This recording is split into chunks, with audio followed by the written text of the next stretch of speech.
All right, 1 second here.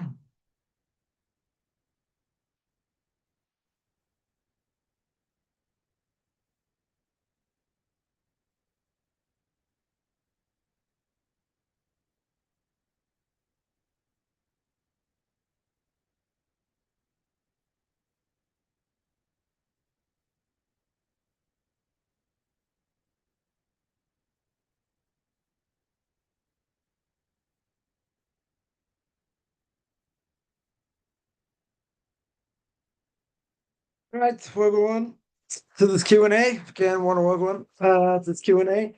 So a question was I don't know, it was kind of a question, I guess, that was sort of presented earlier. And the question, I guess, was person prays in the synagogue. There are people there that let's say, have heretical views. Right? They have heretical views. Not everybody. Right? All right, let's say some people. Right? Let's say some people. So you're allowed to pray. Are you allowed to pray in such a place? So we know that in every synagogue, right? Orthodox synagogue, right? We'll make this easy. Every synagogue, obviously, people come to pray. Now, there are people, everybody sins, right? That there's no question. Some more, some less, right? So, and this is also one of the reasons that even if there are sinners among the people that pray there, it's still better to pray with them than to pray by yourself. And the reason is because you get scrutinized a lot more if you pray by yourself. Now, let's say you live in a place you can't get to a synagogue. Okay, right? And this is more for men than for women because men have an obligation to pray with 10 men, and certainly much more than women do, no question. But there are people that sin, right? So the prayers are in the plural, right? They're not in the singular in general. So God is taking that into account. So if you're with other people, you're not judged 100% when you pray as an individual, right? You're judged with everybody else. So in that sense, that's very good. Now again, some people, said more, some less, whatever it is. But there is an issue. There is an issue where you have somebody that has heretical views. Now, it doesn't matter why they have the heretical views. In other words, regardless of whether they have these views, because they don't know very much, or even if they know a lot, doesn't matter. If they have heretical views, yeah, they should never be allowed to lead the service, right? That's one thing. You don't want somebody with these heretical views leading the service. Now we're gonna have to see what exactly we're talking about, and what if it's a majority of people like this, right? But another issue, even before the issue of them leading the service, the other issue would be: are you allowed to include them in a menu? Right? Are you allowed to include them as part of the 10? Right? Someone does a great job. Yeah, doesn't matter why. Doesn't matter what their level of knowledge is. Doesn't matter if they're, if they know Shanish, but what we'd say, someone was taken captive by, by the non-Jews, right? Kaufman's language grew up as a potato farmer in Idaho, right? No offense, anyone's a potato farmer grew up in Idaho. Regardless, you grew up knowing nothing. Yeah, very good. Are you allowed to answer amen to their blessing? Now, if they touch your wine, right, that is not pasteurized. Right, similar to a non-Jew, that's a great job. It's in public. They have a status in certain ways, like a non-Jew. Right, it doesn't matter their level of knowledge, right, or not. So joining them in a minyan, you shouldn't. Right, if you have 10 men plus them, good. What if you have 9 plus this person? So in theory, you could do it. Right, the general rule is if a person, let's say, goes to a synagogue, and the majority of Jews there that are praying there, let's say you have 10 men, right? The majority, 6 out of 10, keep Shabbos. You can pray there. Yeah, if it's less than that, if it's half-half, you shouldn't. You should pray by yourself. Yeah, you have to have a majority, right? So here, somebody you can't count in a minyan. Now it sounds disrespectful. It sounds like, we're being cruel over here, so to speak. For some people, it's not their fault, right? It's true. They were never taught. They don't know. Okay. Yeah, that's fine. But that doesn't take them out of the category, right? That for sure does not take them out of the problem. So therefore, there are certain things, and people say, oh, well, if there's a halachic will, there's a way. If there is, the Torah, remember, the Torah is not silly putty. The Torah is not something that you can turn and change and do whatever you want when you want, right? People say, oh, the rabbis made up this, whatever, it doesn't matter. You have to keep what the rabbis say, bottom line, right? If you don't, it's death penalty. Death penalty, that's what the Torah says. You have to listen to the Kohen and Levite in every generation, says in the book of Deuteronomy. So you have to listen to Kohen or Levite, they're the ones that taught the Jewish people Torah. Who are the people teaching Jewish people the Torah? The rabbis. You got to listen to what they say. Yeah. So in that case, they're telling you this person can't be part of the minyan. Now, again, it sounds cruel. It's not a personal. Well, it could be, but we're not making it a personal thing. We're not saying, "Oh, you got spiritual cooties, nah, nah, nah, nah." Yeah, like you're ritually impure. Like, get out of here. Stay in the mikveh for a month. We're not being cruel for the sake of being cruel. The idea is there's a reality, right? And the reality is, for example, I'll give one example. A Jew that has an improper relationship, someone he's not allowed to be with, and they have a child. Yeah, they have a child. That child, what's the status? Mamzer. Yeah, mamzer is a child that comes from this union, can only marry someone from a similar union or a convert, because there's a problem with pedigree, right? This Jew has a major blemish on its soul. So, a convert could be the righteous person, be the most righteous person, also have the pedigree, right? A lack of a pedigree. Why do they have a lack of a pedigree? Because they came from non-Jewish parents, from a non-Jewish mother. Now, is it their fault? Not their fault. And people say, oh, but their soul was a Mount Sinai. It was a Jewish soul, right? Very true. Was a Jewish soul. How it becomes non-Jewish? Good, that's Kabbalah 101 or 101a. Okay, but even with that, they have to go through conversion, right? So there's some level of blemish there. So you got to tell me, but when someone converts and they get a Jewish soul, they have a din of katan shenola dummy. They have a din. They have a law status of a newborn baby, like they never did anything wrong. Great. Yeah, that doesn't mean their genealogy, is not flawed. Technically it is. Right? It's a technicality. Okay. Nonetheless, the reality is this mamzer, as we're going to call them, this mamzer, it's no fault of their own. Now, God allowed the child to come into the world. Okay. But there's a blemish. There's a spiritual reality here. There's plenty of physical reality. If a person sticks their hand over fire, guess what? You're going to burn it. If a woman, God forbid, when she's pregnant, smokes crack, the kid could come out deformed. 100%. Yeah? Is it the kid's fault? Not the kid's fault.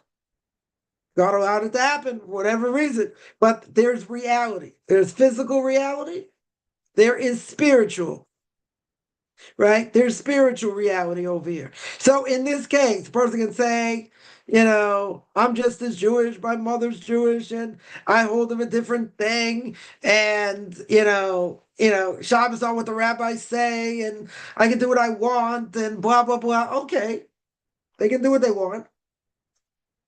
They can say what they want. They can go to Webster's 8, 9, 10 definition. Okay, I'll be a little bit generous today. Very good. That doesn't help them.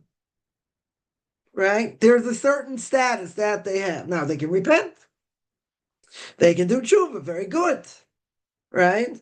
But, someone would say, there's someone say that, they're making a blessing. This person, who essentially is a heretic, is making a blessing. Yeah, are you allowed to answer amen to that blessing?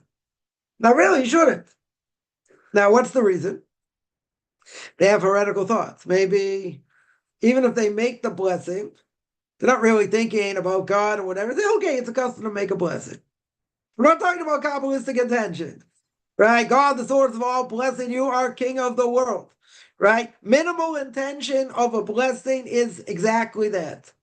If I'm lacking either aspect, the fact that you say God's name, Hashem, or you leave out he's king of the world, that's not a blessing. Right? Saying God's name where it's not a blessing, the problem. Right? That in and of itself is the problem. But even without that, even if I didn't have that problem, it's not a blessing at all. Why? Because you need two components for a blessing. One component is you acknowledge God himself. You mention him by name. Very good. What's the second component? That he's in charge of the world. Right? You need both. If I don't have both, what happens? Not a blessing. Right? It's not a blessing. Now, if someone doesn't believe God is king of the world, they make the blessing anyway. Because it's a custom to make the blessing. You know, they make the blessing over Hanukkah candles. Very good. They make the blessing, God source of all blessing, created the world, commanded us in the Hanukkah lights. Very good. But they don't really believe he's king of the world. They don't believe this divine providence. Now, I'm not saying the person's atheist or not an atheist, let's say. Okay, that's better. It's for sure better than not an atheist, right? You know, I get this question, you know, what's better? You know, a Christian or an atheist? Well, at least a Christian believes in God. Wrong God. It's idolatry, death penalty. Yeah, but they're better than atheists. Why are they better? You know, and anyone who comes to any other type of religion, they believe in the supernatural. That's better than being an atheist.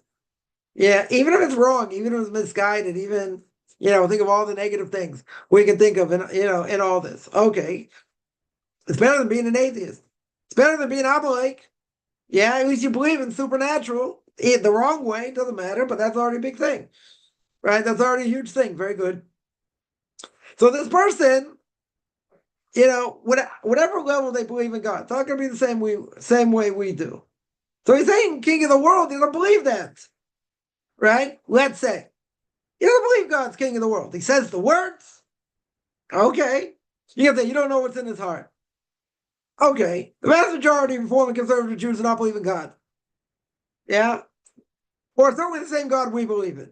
Right? Let's make clear. Let's make very clear.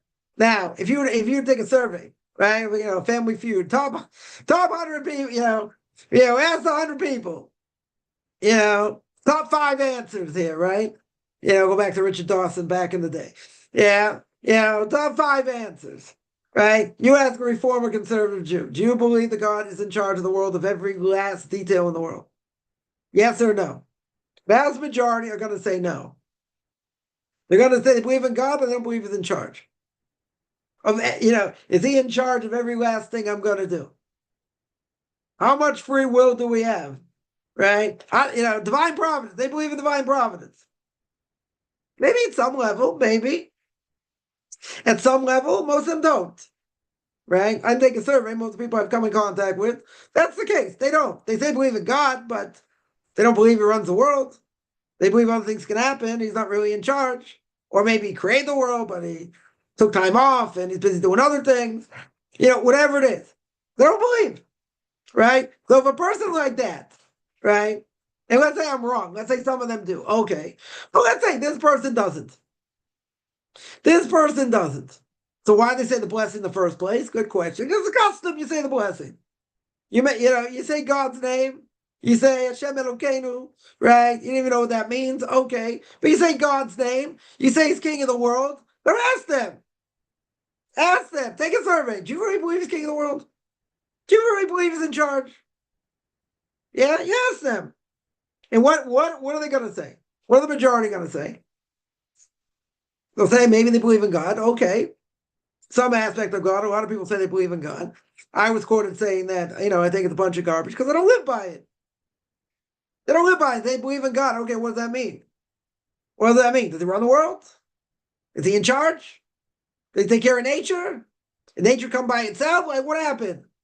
Right? Again, we're getting a little bit deeper here, just to include, we're just asking the question, can I answer Amen to his blessing? Right? But if you don't believe that God is in charge of the world, how can you answer Amen? How can you say yes, yea, verily, whatever Amen means? Right? It's very, I don't like any translation of it. It means you're giving credibility to what it says. Right? God created the fruit of the tree, fruit of the tree. Yes, he did. Right? That's what you're saying when you answer Amen. You are agreeing to that statement. Very good. Can they agree to that statement? Are they really going to agree to that statement? That God's in charge and that God runs the world? I bet all my money I don't have and I put it on the table, which, not going to be a lot, put it on the table and say, no, they're not going to believe it. Right? If they're not going to believe it in general, yeah, this person 100% doesn't believe it. Let's say, we'll make it easy. Yeah, he makes a blessing. He makes a blessing. Can I answer Amen? How can I answer Amen? Where's that blessing going? He doesn't even believe God's creator of the world. Right? In the sense that he needs to believe it and that he's in charge. So if he doesn't believe it, how can I answer Amen? Now let's get to the original question. So you have a person like that as part of your minyan. Yeah? Can you include him? How can you include him? How's it possible to include him? You can't include him. Yeah? If I have 11 people plus him, that's fine. If I have 12 people plus him, that's okay. Yeah, 15 people plus him, that's fine. What if I have 9 and 1? Right? What if I have 9 and 1? You could include him. Right? It goes up to 6. If I have 6 that believe, that keep Shabbos, let's say, and 4 don't, I can still be part of that minyan. Should you? That's a different issue, but you could. 100% you could. Yeah, that's the majority of rabbinic authorities hold. Hold that, if you have 6. Right? If you have 6. So I was almost in a situation like that, and it never came to pass, but that's what Rabbi told me. He said 6. He said if you have 6, you can pray there. But he didn't give me any lip about should you pray there, you shouldn't pray there. He just said if you're gonna, if you pray there, you have to have 6. You have to have 6. Now the problem is, the issue. Let's say something at your side. Your side means that it's a commemoration of the day that a family member died. You have an obligation to mourn for, right? Who's the obligation to mourn for? Mother, father, sister, brother, God forbid, a child, or a spouse. Right? It comes out every year. Goes according to the Hebrew day. When the person was buried, right? The day the person was buried, usually. If you didn't have anything to do with the burial, when you find out, you start sitting then. So it gets a little more complicated. Gets a little bit more complicated because since you didn't have anything to do with the burial, and the burial would say 2 days later, but you started sitting earlier. So at least the first year you go according to the day. You go according to the day that for the first year anniversary, then you go according to the day you started sitting shiva, and after that, I think it's the day when they buried the person, right? But it's the Hebrew day, right? There's another thing I'll just point out, which is, it's kind of a sort of a pet peeve by me, and that is people will, in this case, the Yort side is always on the Hebrew day. Now, some people celebrate the English day, but the English day every year is not going to be the same. And the reason is you go according to lunar calendar, right? In other words, if you go according to lunar calendar, the lunar calendar is 11 and a half days, 11 and a quarter days, whatever it is. That's shorter than a solar calendar. Very good. So that means every year you have 11, you have 11 less days. 11 less days. So over time, the calendar is going to get messed up. So, over a number of years. So when Hill instituted the calendar, every 19 years, 7 years out of 19 years, however it works out, it's going to be a leap year. Now, why does it have to be a leap year? It has to be a leap year because the Torah says very clearly, Passover has to be in the spring. Sukkot has to be in the fall. Right? So if you don't make adjustments for the calendar, Passover can be in the summer. Passover can be in the dead of winter. or it could be in the fall, depending, right? By the Muslims, which we don't necessarily care so much, but the Muslims also go by lunar calendar, right? They're still in Ramadan, I think. So by them, they don't make any adjustments. So therefore, Ramadan can be winter, spring, summer, or fall, right? By them, it doesn't matter. Yeah, it can be winter, spring, summer, or fall. By us, it matters. Why does it matter? It matters because the holidays have to be at the right time, right? Passover, again, has to be in the spring. Yeah, and even though this year is going to be early, right, relatively early than most years, nonetheless, it's springtime, right? It's going to be the end of March, right, beginning of April. So it's going to, that's springtime. Very good. Sukkot has to be in the fall. You can have Passover fall out a week later, right? Middle of April, let's say, beginning of April, middle of April, so to speak. It's not going to fall much later than that, but you have to adjust the calendar. If you don't adjust the calendar because you're lacking days because of you're lacking 11 days a year, you're gonna at some point you have to make an adjustment. Because if you don't make an adjustment, what's going to happen is the holidays will be in the wrong time. So therefore, Hillel established the calendar before the destruction of the temple, and he came up with a system where you're going to have, out of 19 years, 7 years is going to be a leap year. You're going to have 7 times within those 19 years that you're going to have a leap year. I think next year, is a leap year. But the way a leap year works is they add an extra month, right, to offset. So what's the extra month? They had the extra month before Nisan. They had an extra Adar, right? Second Adar. So Purim is always going to be in the second. Is going to be in the second Adar. If you celebrate it in the first Adar, you didn't fulfill your obligation. You got to do it again, right? You got to do it again at the right time. Regardless of that, that will adjust the calendar because then you got an extra month. So even if at that point Passover would really be in the winter, so now you got an extra month, it'll kick it to spring, right? It'll kick it to spring. So in any case, you needed that amount of time. You need that month in order to fix the calendar. Otherwise, holidays at the wrong time. So that's one of my personal pet peeves. And the reason is someone says, I got a yard site. So what's the importance of a yard site? Usually light a candle. What's a candle? Why do you light a candle? Because we say near mitzvah Torah, or it says in Proverbs, candles compared to near mitzvah candle is compared to a mitzvah. Torah is compared to light. Very good. So the Torah is compared to light. So you light a candle. Sundown of the night before of the night of the beginning of the yard site of the commemoration. You light a candle. Very good. Now, what else do you do? What else do you do? So if it's a guy, he would lead the service, right? He would lead the service, and the most important thing out of all that is saying the mourner's prayer and have an intention for the person that died. Okay. Now, why is this one of my personal pet peeves? So someone will tell me, I celebrated on the English day. Now, the English day changes.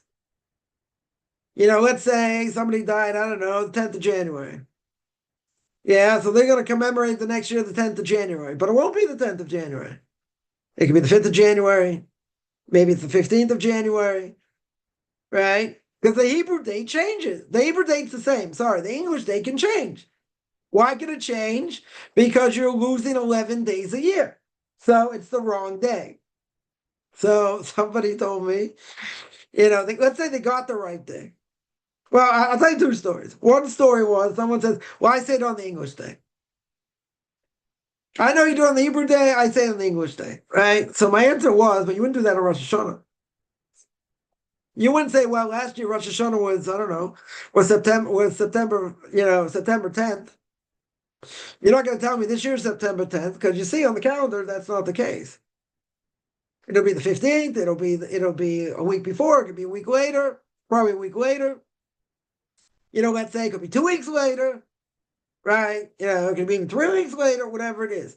Yeah. So you'll celebrate Rosh Hashanah on the right day. You'll celebrate Yom Kippur on the right day, right? You're not going to make any distinction. You're going to say, well, last year was this date. You're not going to make any distinction. So what happens? They say that, well, this is different. Why is it different? You're just lazy. Instead of doing it 2 days later, a week later, whatever it is. But you wouldn't say that about other holidays. Like, oh, Passover last year was in the middle of April, so I'm going to celebrate in the middle of April. Well, what does it say on the calendar? It says March 31st or April 1st. You're not going to celebrate in the middle. You got to do it at the right time. Yeah, that's one case. Another case is someone comes to synagogue to pray the evening service, right, for the sake of the yahrzeit. Now, the evening service has to be done at night, right? Nighttime means 20 minutes after sundown, 30 minutes after sundown. Now, the yahrzeit happens to be in the summer. Now, in the summer, in many places, sundown is late. Sundown could be 8:30. Sundown could be 9 o'clock. In England, it could be after 10 o'clock, 10:30, 11 o'clock, whatever it is. So someone says, our synagogue prays the same time all year round. All year round, the prayers are at, let's say, 7 o'clock. Yeah, they start at 7 o'clock. Okay, 7 o'clock at night. So in the winter, in the fall, not a problem. You don't have a problem. Why? Because sundown will come out before that. So then it'll be at night. Very good. But this is summertime. So if in the summer sundown is 8:30, but your synagogue is only going to pray at 7 because otherwise people won't come, okay, that's the wrong day. Because the day, let's say let's say person died on the 15th of Tammuz. Yeah, the 15th of Tammuz starts at night, not during the day. It starts at night. Every holiday starts at night. Shabbos starts at night, right, at sundown or past sundown. So they're coming on the 14th of Tammuz. What day is the yahrzeit? The 15th. If the 15th of Tammuz is the yahrzeit, you're doing all this on the wrong day. In other words, the whole day is supposed to be an elevation for the soul. The soul gets judged again, right? So imagine that, God brings up the soul, is going to judge it, see what happened during the year, if any of their, offspring are doing the right thing, and they got more mitzvahs or more transgressions, God forbid. You say, hey, look, you got a relative over here, you got a kid over here, or a much older person, let's say, and they came to say Kaddish, they came to say the mourner's prayer. So that should be good. They're coming to do something to elevate the soul, however that works, by saying the mourner's prayer. Yeah, very good. We have no idea how these things work. I'm not even going to go into stories about it. There are many stories what a mourner's prayer can do for a soul. But in this case, the soul says, wait a minute, it's the wrong day. The yahrzeit is supposed to be tomorrow. Or God tells the soul, let's say better. God tells the soul, the commemoration of your death is tomorrow, right? On earth tomorrow. That's when it should be. Your son, daughter, whoever is there saying the mourner's prayer on the wrong day. That's bad. You can say, well, it's a thought that counts. It's the wrong day. Yeah, maybe God will cut them some slack. I don't know. For the soul itself, that's not an elevation for them. That's degrading. At best, the soul's probably cringes like, no, you idiot, you got it on the wrong day. Why are you doing this on the wrong day? The wrong day. Right? Passover Seder. Imagine someone gets up to heaven. God says, look, you didn't even keep a Passover Seder. So, what do you mean? I ate the matzah, I drank the wine, did it every year. God says, okay, let's go back and check. Yeah, what time did you start the Seder? 5:30. What time sundown? Where you live? Because you changed the clocks, and we're going to change the clocks for the 2.5 weeks, right? But you changed the clocks, very good. You changed the clock, so it's an hour later. What time sundown now? Instead of being, 5:45, 6 o'clock, whatever, it's an hour later, 7 o'clock. Sundown is 7 o'clock. What time did you start the Seder? 5:30. By the time you finished, and you drank all the wine, and you ate the matzah, it wasn't even Passover.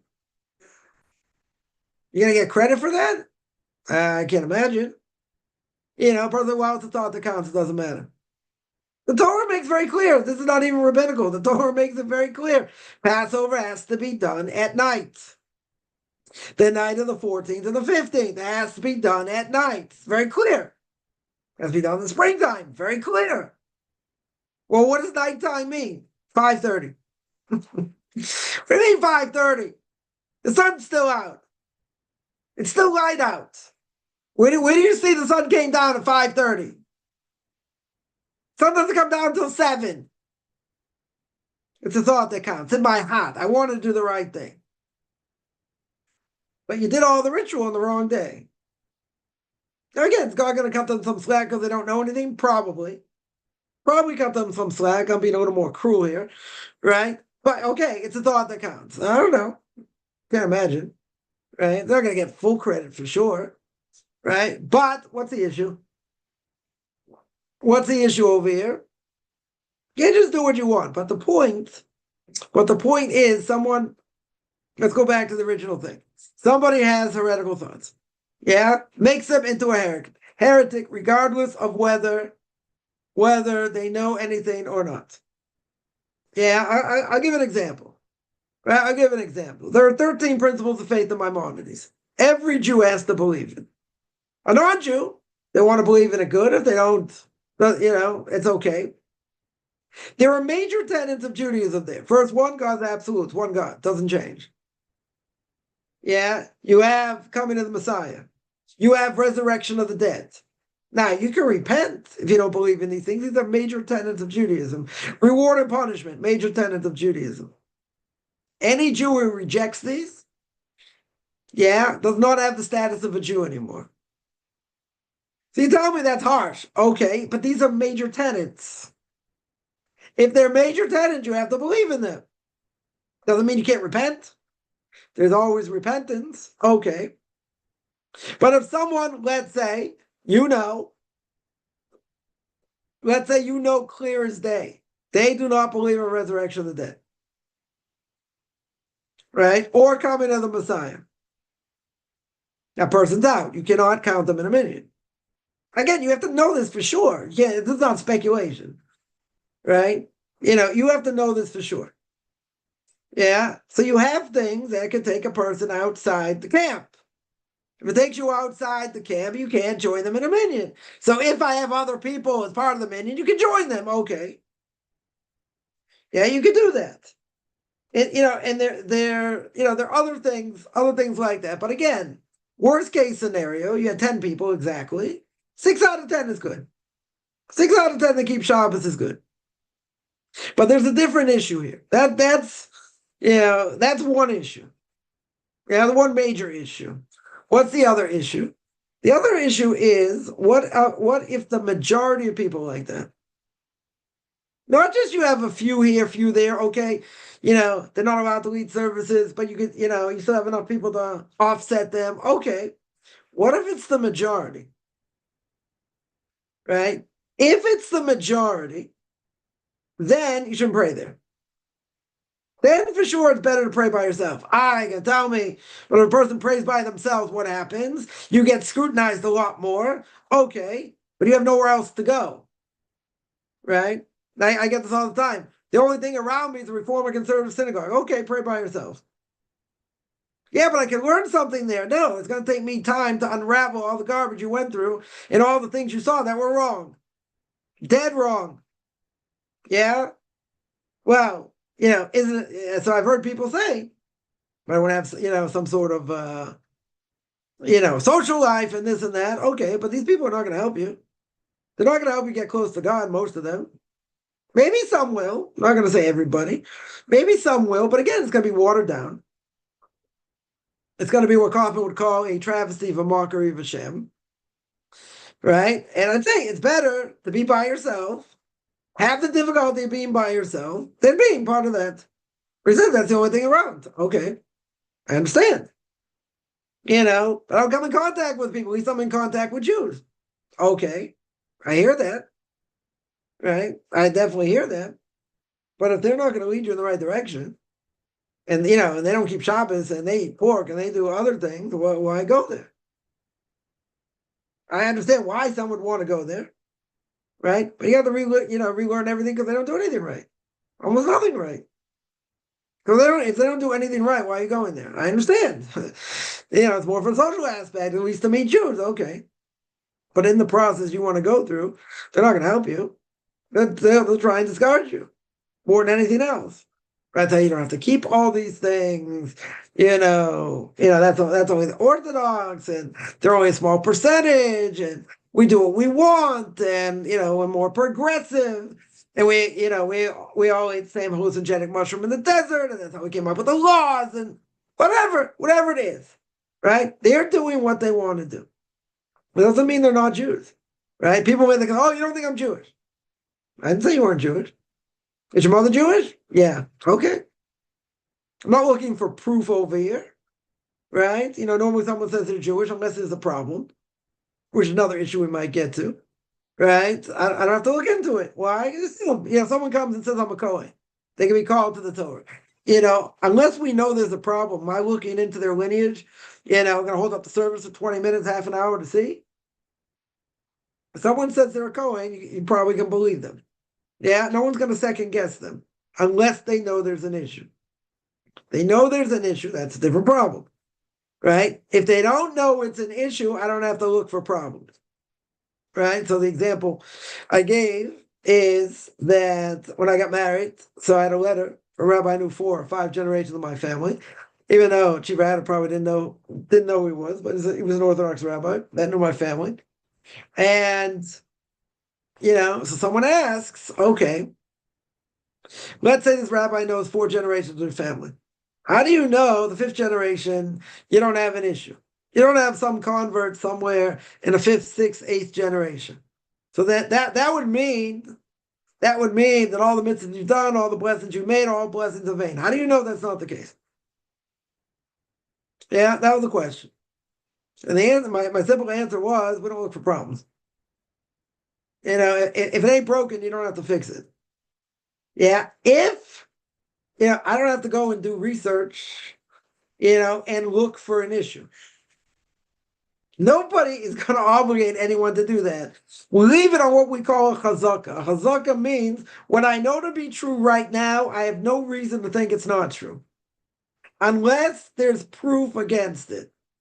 If there's proof against it, good. That will call it into question, right? If someone converted, a dodgy, as the English would say, a dodgy conversion. Yeah, 10 generations before, that would call everything into question, depending on which side and how, and all that. Okay. But I'm not looking in past generations to see if there are problems. You would only do that and look into things if there is a problem. If I know that there isn't a problem, I leave it. I don't have to assume anything, right? Someone comes in and says they're a Levites. They come from the tribe of Levi. Yeah. What, Monday, Thursday, Shabbos, can I call them up to the Torah? Yes, as a Levite. Right? Why? Because they told me they're a Levite. Do I have any reason to think they're not? Why would I have any reason to think they're not? I have no reason to second guess. No reason to second guess unless I know there's a problem, right? Unless I know there's a problem. So now, based on that, if the majority of people, I see their questions there, deal with them. If the majority of people there are heretics, better to pray by yourself. Yeah, but again, you have to know. First of all, you have to know this. Second of all, it depends what it is also, right? So it's not just it's not just across the board. You say, well, the person's a heretic can't pray. You have to know. You have to know what it is, what they don't believe in. Right? Or let's say, question was, a lot of people or some people believe in magic. Yeah, that's sorcery. Sorcery is forbidden. Yeah. Now, does that make them a heretic per se? I wouldn't say it makes them a heretic. Something they're not allowed to do does not make them a heretic, per se. If it's something that makes them a heretic, yeah, or gives them the status of a non-Jew that desecrates Shabbos in public, right? A Jew desecrates Shabbos in public. Or something like that. So, okay, right? That it depends what it depends what it is. Or what if you have someone that's causing other people to sin? That's no problem, right? So the question is going to be: A, what did they do? Right? What exactly did they do? You have to know firsthand, right? And the second thing would be, okay, if it's one person or maybe a few people, Okay, not the end of the world. I wouldn't call it necessarily the end of the world if you have a lot more people there. If the majority of people are basically heretics in general, and there's an issue to pray with them, then it'd be better pray by yourself, right? So, again, it's going to depend. It's going to depend what it is. But praying with them is one thing. What about so back to the Yortzeit, commemoration of someone who died, are they allowed to lead the service? Now, that would be a problem. Why would that be a problem? Why would that be a problem? Because they're heretics. Essentially, they're a heretic. If they're a heretic, why would you want them to lead the service? Can't answer amen to their blessings. Who knows what they're saying? Where it's going, what their thoughts are, so to speak.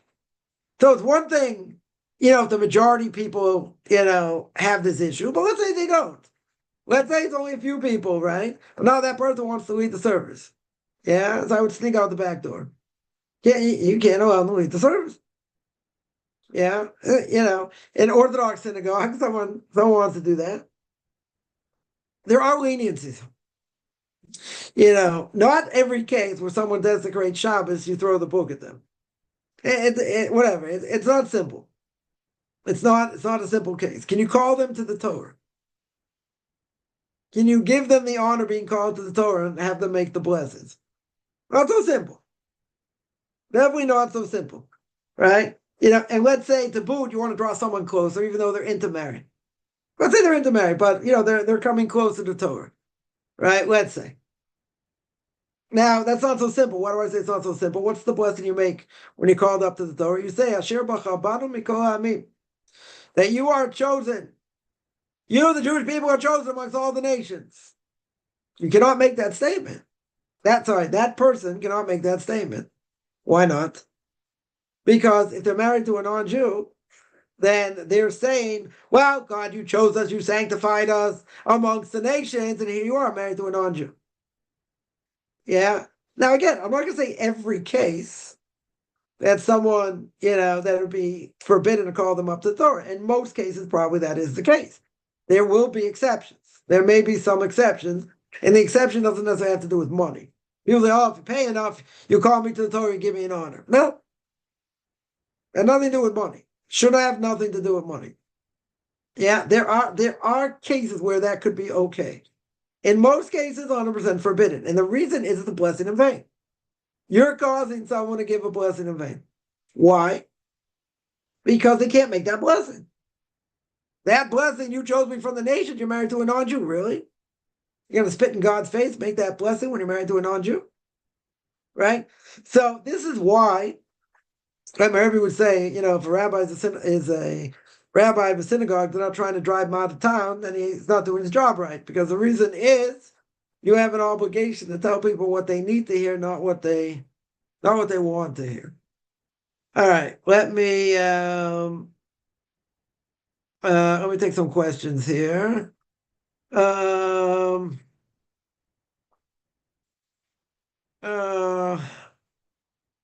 After thousands of years, someone says all humans probably have some Hebrew blood in them. I don't know about that. I don't know if they. First of all, the Jewish people today should be numbered in the tens of millions. Tens of millions. Right? It should be almost as big as China. So what happened? What happened to all these Jews? Some were killed through pogroms, Holocaust, and all that, and the others assimilated. Right? So, is it possible that most people probably have some Jewish blood? I tend to doubt it. I think some do. I definitely think, some will. You take a DNA test, which doesn't prove anything for conversion, but there will be people that will have, may have some Jewish blood in them. Yeah, it's possible. When I say it's the vast majority, I don't think so. I can't imagine the vast majority. Some will. I would agree. Some definitely will, but I don't think it's a majority. I don't think it's a majority for that case. Because God created 70 nations, right? 70 nations expanded, tremendously. Even they came in contact with Jews. But who says because of all these 70 nations and whatever that? Well, you could say You could say because of high level of intermarriage. Because of high level of intermarriage, you could have, let's say, people who intermarry, the great grandkids will still have Jewish blood. Yeah, even if it's on the wrong side, even if the child's not Jewish. Yeah, so with the high level of intermarriage, you could have that. Yeah, but again, the Jewish people are very small. Very small compared to the world. So to say the majority would have Jewish blood, some will. Some will, I would definitely agree because of that, because of that high level of intermarriage. The majority, I wouldn't necessarily say the majority on that. Is the mourner's prayer the same as the mourner's Kaddish? Yes. That's what we call it, the mourner's Kaddish. Someone asks you to pray with Muslims. Global synagogue includes JC, at least Muslims hate JC. Yeah. You could pray in a mosque. You definitely could pray in a mosque because if you had nowhere else to pray, Rambam and others bring this down because Islam today, we do not hold that it's idolatry. Could be it started off idolatrous. We don't hold this idolatrous. Right? So you could pray in a mosque. Can you pray with Muslims? That's a problem. Why would you be allowed to play with You're right. They hate JC. Okay. They're probably the closest to Noahites. Right. They're probably closest to the Noahites more than anybody else. Okay. I wouldn't say they're de facto Noahites. That I would disagree with because all you have to do is find one thing that Noahites are either permitted or forbidden to do that doesn't apply to Muslims. So I'm certainly not a world expert in what do you call it, in Muslim law, in Shia law, Sharia law, whatever it's called.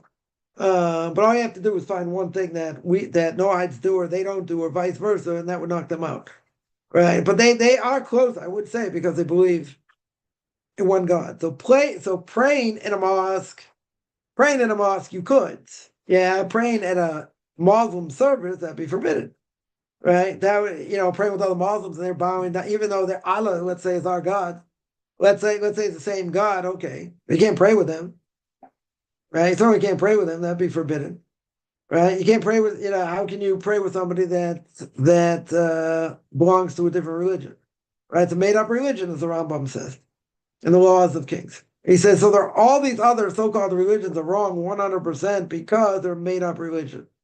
So if they're a made-up religion, even if it's not idolatry, right, this is better. I agree 100%. This is better. The problem is the made-up religions. You can't pray with them, right? You can't pray. What if they want to come pray with you? They want to come to, let's flip it. They want to come to the synagogue and pray. Could they be allowed to pray? Could they be allowed to pray there? They could, in theory, right? But you're not encouraging them to pray their type of thing in your synagogue. Right, that you wouldn't allow. Right, to pray in their synagogue, you're allowed to, as long as there's no service going on or whatever. You could pray there, right? Because again, it's not idolaters, right? But we're not encouraging this, and a Noahide wants to come to a synagogue and pray. In many cases, this rabbi doesn't know what to do with them. They say, so convert. If you want to learn about Judaism and keep certain things, so convert. So I don't want to convert. I still want to eat shrimp. I still want to do other things. Okay, right? So but you can't pray like a Jew. It can be part of things to a point, but a lot of the prayers, if you look at a prayer book, first of all, most of the prayers in the prayer book, as we mentioned, are in plural. Since they are in plural, they apply not to the masses. Right? They apply to Jews. Right? We just saw, last week's parsha. I just saw, a post about how, Noahites can do this, that, and the other thing. And it doesn't say, no, and only the rabbis say that, Noahites can't keep Shabbos and this and that. The Torah is very clear. The Torah says that there are 3 signs, that are significant only for the Jewish people. One of them is Shabbos. So we read just last week, we said that Shabbos is a sign between God and the Jewish people. So why should non-Jews be allowed to do it? That's given after Mount Sinai. Why should non-Jews be allowed to do it? So in the process of converting, good, a JIT, a Jew in training, can keep certain aspects of Shabbos, not exactly like a Jew. Okay, because they can't. It doesn't belong to them. It's a sign between God and the Jewish people. You can't come along and say, oh, I can do it also. Who says? See, the Karaites will be very happy here because we're not going into rabbinic, anything rabbinic here. The Torah says it's a sign between me and the Jewish people, God says. So what does that mean? It means for Jews, not for non-Jews. Now, certain things they can do, on Shabbos. They want to have a nice meal, very good. They want to learn, they want to pray, they want to do other things, okay. But if they start doing things like they're not going to write on Shabbos, or again, they're not in the process of conversion. They're not going to use electricity on Shabbos, then that's a problem. That is a problem, right? Because that's not part of them. They have no connection to this. In the process of conversion, good. It's a big novelty. Why they should be allowed to do it? In any aspect, right? But we allow them to do it because otherwise they won't know what to do. So therefore, since we allow them to do it, they have to do something on purpose to break it. Very good. Yeah. Yeah, so the problem with going to a synagogue for a Noahide, even though that's where they belong, let's say in an Orthodox community, or close to an Orthodox community, what's the issue? The prayer book doesn't apply to them. If you look at most of the prayers, they only apply to Jews. There are some things in a prayer book, if you look through the prayer book, there are some things that are universal. Okay, I agree. There are some things that are universal. 99% of it is not. 99% of things apply to Jews, not to non-Jews, right? So, so a non-Jew, they're not going to convert, should never use a Jewish prayer book. I mean, there are Noahide prayer books, some things mimic, a little bit, of Judaism, but not the same, right? Definitely not the same, because there are a lot of things in the prayer book, as we said, don't apply. They don't apply. Someone here says, yeah, there'll be a lot of Jewish blood, a lot from dad's side, yeah. Yeah, it could be from the mother's side, and the kid is Jewish until they intermarry and whatever. Could be from both. Could be from both, but I would agree. Now that I think about it more, that if you have such a high level of intermarriage, yeah, then the number should be higher. Then there should be the numbers higher of people that would have some level of Jewish blood. Yeah, it won't be a lot. Maybe it'd be 10%, maybe it'd be 3%. Maybe be 5%. Okay. Yeah. So, but that's the reason. That's the reason, because of so much intermarriage. If we would have stayed, together, not intermarried, and not intermarried as much, you wouldn't have that issue. You should never have that issue. How does Hashem view the davening of JITs? Good question. And that's, God wants people to pray, right? God wants people to pray. So can a non-Jew pray? Let's say they're not a JIT. But let's say it's a Noahide, even better. Can a Noahide pray? Absolutely. Now, again, it's not going to be the same as a Jew, but can they pray? Yeah. Does God want them to pray? Yeah. He wants them to have a connection also. Not going to be the same as a Jew, right? But, a non-Jew in the process of conversion, right? It's going to pray like a Jew because that's what they want to do. Okay. So, their prayers are also valid, right? So God's going to look at it in a major way as well. Because here they're coming close. They want to come to the true God. Very good. That's what they want, right? Can they pray for their needs, for the needs of their family and friends and all that? Absolutely, right? There's nothing wrong with it. Person's got a parent, sibling, or whatever that's sick. Can they pray for them? Absolutely. Can a Jew pray for them? Sure. No, it's certainly not forbidden. No question. So in the the Shmon Esrei and the blessing of Rifa'enu about healing, you can include them. You can say, but it's a non-Jew, so what? You're praying on their behalf. Can a non-Jew pray on their behalf also? Sure. Why not? God wants everyone to have a connection to him in the right way. Right? So the question is really non-starting. You say, I got to look at the prayer. He wants to pray for non-Jews. Right? He wants their prayers. Why not? He wants people to draw close to him in the way they're supposed to, not in the way that they're not supposed to, right? And not doing things they shouldn't be doing, right? That would be my answer. Quran says angel Gabriel spoke to Muhammad's side decline. They can be like Noahides. Okay, they say at the beginning they started out idolatrous. But the reality is we look at it as being they believe in one God. Yeah, we look at it as monotheistic. Now, the fact that we look at it, we believe it's wrong. Don't get me wrong. It's 100% wrong. It's a made up religion, but it's closer to Noahides than any other religion. Most other religions are idolaters. I can say all of them, just about all of them. I mean, vast majority are idolaters. Yeah, Islam, maybe not the way it started, but the way it ended up is less idolatrous, certainly. And we don't look at it as idolatry in general. That's why you can pray in a mosque. That's why a Jew could pray in a mosque. Obviously, when there's no service going on, you can pray there because we don't look at it as being idolaters. Now, why would we say it's closer to being a Noahide? It's closer because they believe one God. Now, you can bring me a proof why that might not be the case. Okay, but I'm not saying 100% they're like Noahides. I said they're closer. Are they closer to being Noahides than Christians? Absolutely. Are they closer than Hindus? Absolutely. Buddhists, Zoroastrian, I mean, the list goes on. They're closer. Okay, I didn't say de facto. Some people have said de facto. Yeah, they are de facto Noahides. I would take issue with that. I would take strong issue with that because all you have to do is find one thing they disagree and that's it. Right? I would not say they're de facto. I'd say they're closer. Okay.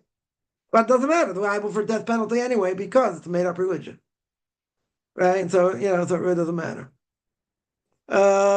Somebody asked, all else fails, could you simply pray to the one Hashem? Yeah. Let's say you didn't even know how to pray. Yeah. Let's say you didn't even know how to pray. Even if you didn't know how to pray, God knows the thoughts of man also. Yeah, God knows our thoughts.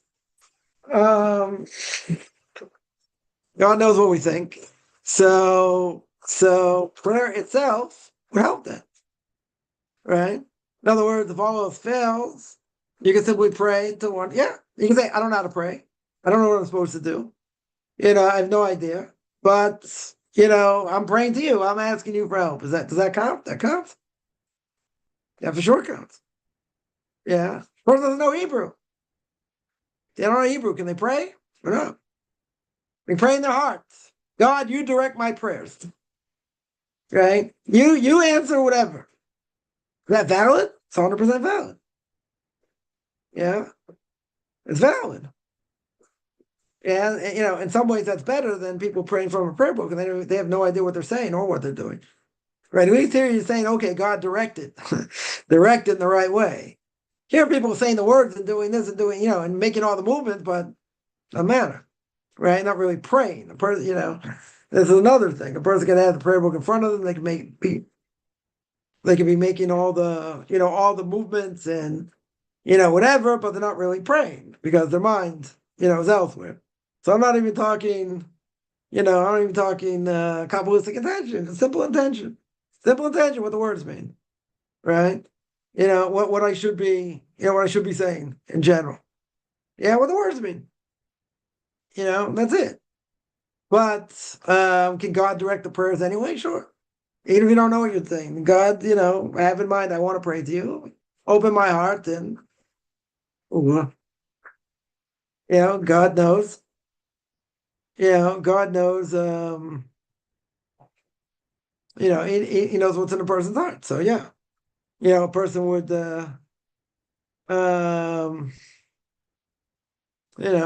he would direct it. Right? He would absolutely direct it. So, yeah, you can certainly do that.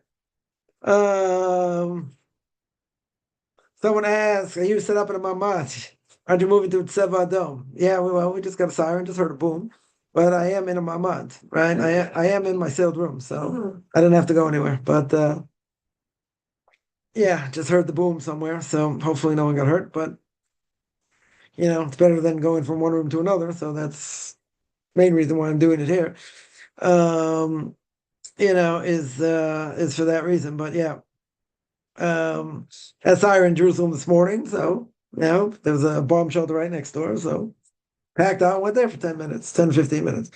So yeah, that's what you do. That's what you should do. So yeah, I am in a mamad means sealed room, your bomb shelter, so to speak. So that is exactly where I am. So I didn't mention it because I just heard the siren now and I just heard the boom. So I wasn't hopefully the God's guarding us over here. Words of Torah, protect us. So it's always good. And hopefully no one got hurt from it. Yeah, any other questions?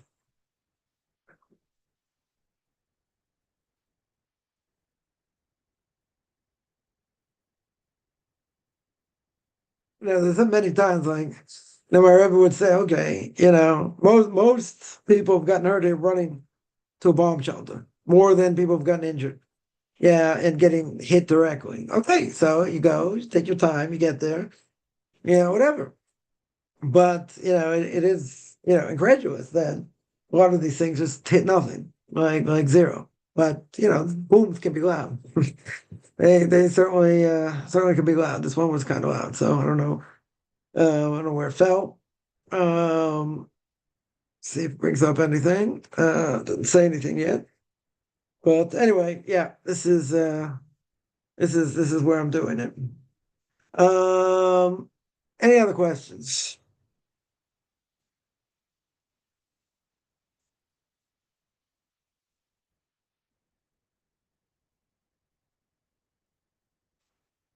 All right, I'm going to stop here. I do this every Tuesday and Thursday, 10 o'clock Eastern Time, 4 o'clock Israel time for the next 2 weeks, at least, till we change the clock. So anyone doesn't change the clock, it's an hour earlier.